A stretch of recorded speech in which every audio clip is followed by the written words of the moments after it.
So the next one in your topic is a thyristor. So if you understand the transistor, then you can understand the thyristor. A thyristor is a group of devices which is having usually 4 layers of this one doped material, that is a semiconductor material. So here in this particular case, you are having P, you are having N, again you are having P, and you are having N. So if you want to represent it, this is the symbol for it. You are having anode, you are having K, that is a cathode, G is called as a gate. There are 2 transistors here, PNP transistor, other one is NP and N transistor. Now this is a gate is where you are applying your control signal. Based on the control signal, both the transistors are going to operate. Now we'll see how does this take place. So as I told earlier, this is the base into which you are applying your signal.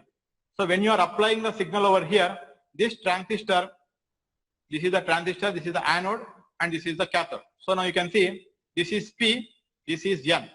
If you are connecting the supply over here, this PN junction is forward biased. This PN junction is forward biased. So current will flow like that and it will come over here. So both are negative, so no problem. Current is going to come over here. Now you are having N and P. Since on this side you are having positive, other side is negative, this N and P will be negative biased. So no current can flow like this. Again this one, this is negative, this is positive. This junction will be positively biased. So you can see junction 1 will be positively biased, junction 2 is negative biased, junction 3 is again positive biased. So current will flow up to here, it cannot flow here, and it can flow further if you want. Now when you apply the signal to the gate, so this junction also will become positively biased because you are supplying some electrons. Whatever depletion region is there, that will be flooded with the electrons and the current can flow through this particular direction. So current will flow through the silicon controlled rectifier, or in simple terms you can say it is a thyristor. So if you come to this particular figure, we can see when you apply the gate signal, whatever the battery you have connected, it is flowing here, it is passing through this one, it is coming over here. Since you are applying the gate signal, it will flow through the cathode and you are having the power output. Now when the current is flowing through this particular transistor, some portion of it is actually going over here. So this base is also having the current. So that also will flow over here. Again, that is coming and joining with the signal. So whatever the output of this particular transistor is there, that is going as a signal to the other transistor. But when the current is flowing like this, you are having the gate signal also here. When you are applying the gate signal, this junction is also forward biased. This becomes forward biased means whatever current flow is there, that current can also flow like that. So more current is going to be flowing over here and it will continuously pass. So what happens in the actual operation? Now once you have supplied a gate signal for a very small amount of time, the current will start to flow and there are more number of electrons available and all the junctions are positively biased. So even if you remove the gate signal, which means you have switched off the signal, the thyristor will continue to allow the flow of the current. But in case of the transistor, the moment you switch off the base supply, the input signal over here, the transistor will stop the flow of current. But in case of the silicon controlled rectifier, even if you switch off the gate signal, the thyristor will allow, because output of one part of the transistor will act like an input to the other transistor. So it is like a self-energizing and it will continue to be in operation. Now how do you switch off the power supply? We can only switch off the power supply by switching off the main signal. So whatever main line is there, if you are switching off this power, then only the thyristor will stop the flow of current. Otherwise, it will continuously be in on mode. So what is the advantage? Advantage is you don't require continuous signals over here. Once you have a signal, it will be in on condition. Then current will be continuously flowing. You have to use some other means to switch off the power in the main circuit. Then the thyristor will be switched off. As long as the power is available, it will continue to be in the conducting state.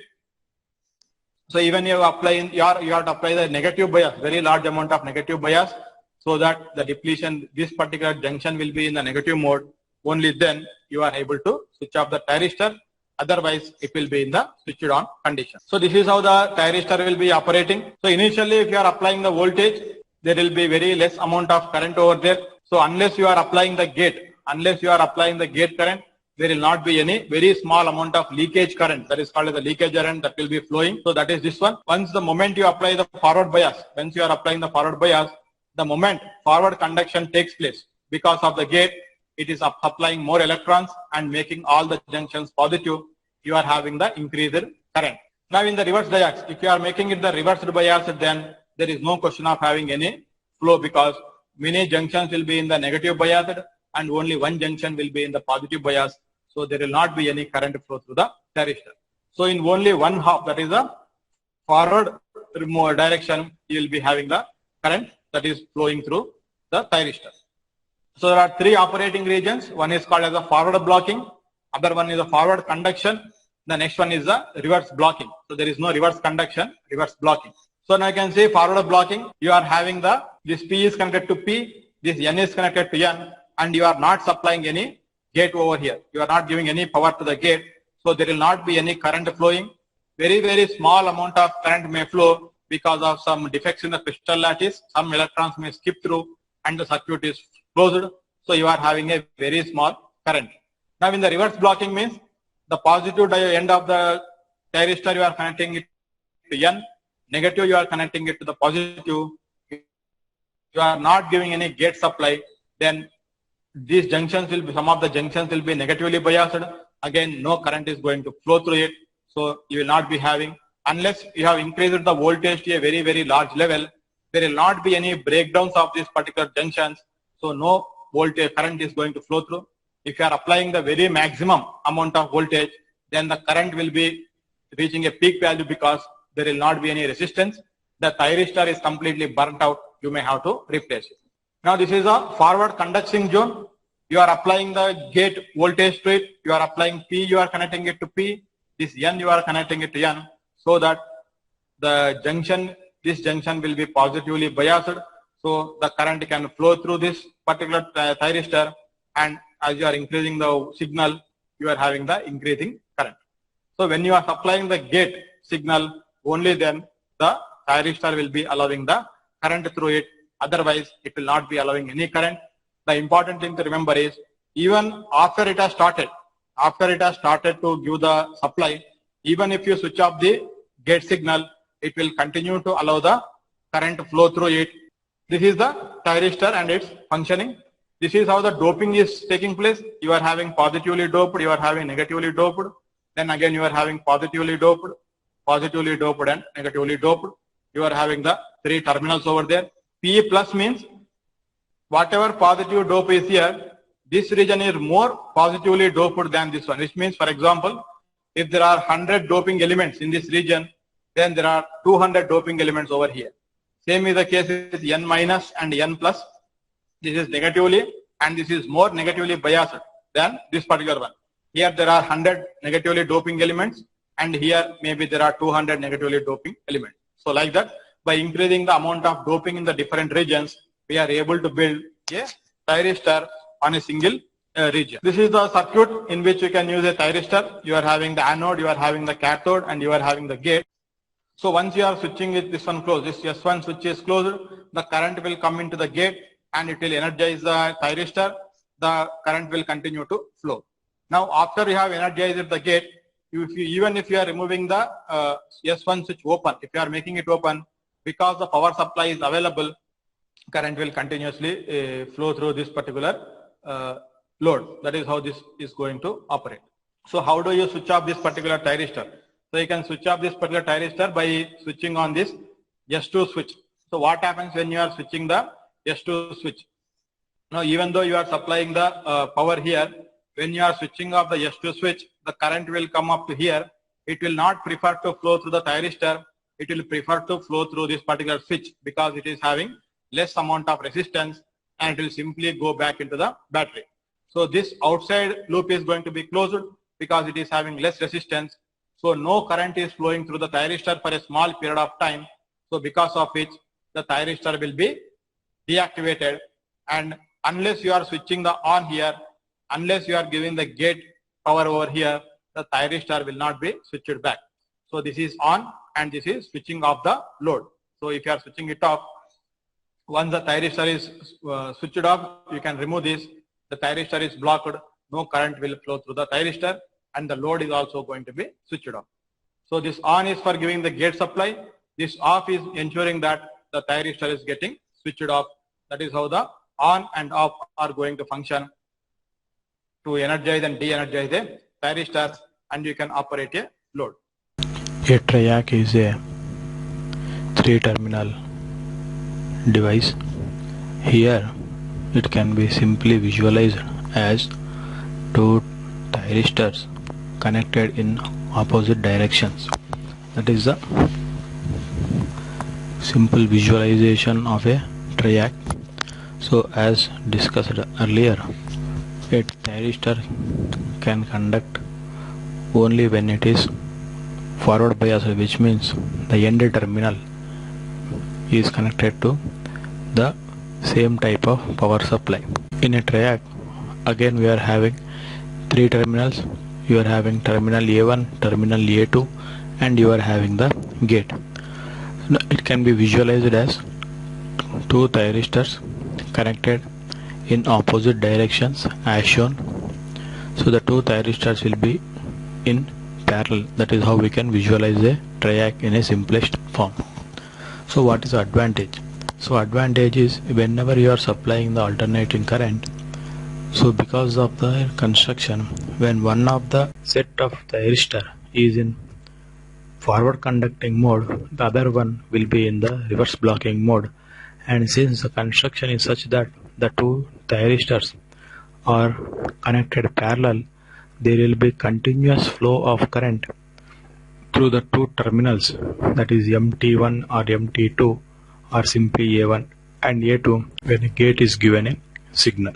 Now, just like a thyristor, even the triac doesn't need a continuous gate signal. Once the triac starts conducting, whatever the output of the triac is there, some part of it will be used as a gate signal and it will be self-energizing. So you don't require continuous gate supply. Now in a AC, as we know, there is positive half of the cycle and there is negative half of the cycle. So during negative half of the cycle, the second thyristor, which is connected in parallel, will become in forward conducting mode. The other thyristor will go into the reverse blocking mode. Thereby the triac will be able to continuously supply the power, and it can, therefore a triac can conduct the current through it in both the positive half of the cycle and also in negative half of the cycle, which is not possible in case of the thyristor. So if you are supplying AC, only half of the power is available at the output in case of the thyristor, but whereas in a triac, the full power of AC, whatever is being supplied, is available at the output. So how to switch off the thyristor?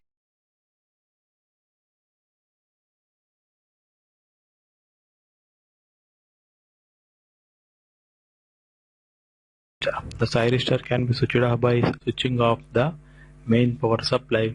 The self-energizing mode of the triac can be stopped. Thereby it is possible to stop the flow of current through the triac.